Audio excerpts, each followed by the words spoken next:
In the second quarter, our potash and magnesium products business segment recorded a very strong overseas business and good early stocking up in Europe. These were the main reasons for the very positive business development of the K+S Group in that period of time. Thus, group revenues were up by over 21% as compared with the previous year. Operating earnings experienced a similar rise. Furthermore, both key figures were significantly above the expectations of the analysts.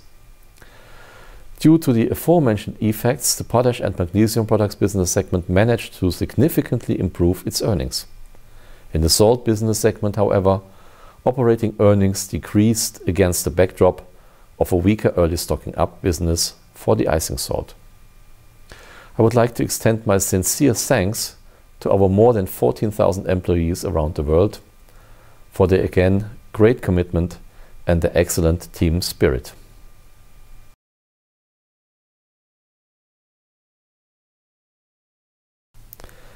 In principle, the relatively high price level for agricultural raw materials is continuing to offer attractive income prospects for farmers and thus an incentive to increase their yield per hectare also through the optimal use of fertilizers.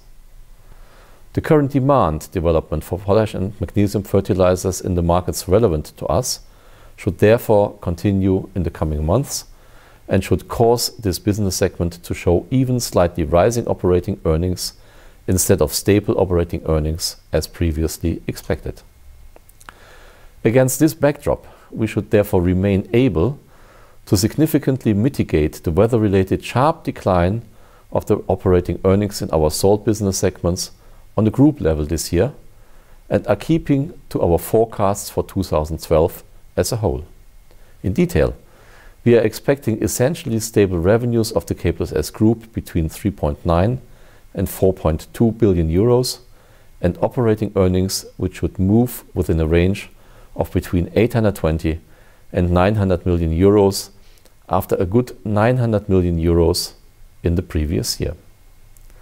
In the case of adjusted group earnings after taxes, including discontinued operations, however, we are expecting an increase to between 630 and 690 million euros.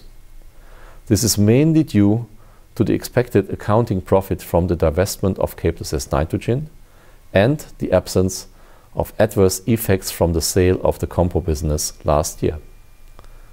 For the financial year 2012, on the basis of the earnings expectations described above, we therefore see chances for a higher dividend compared with the previous year.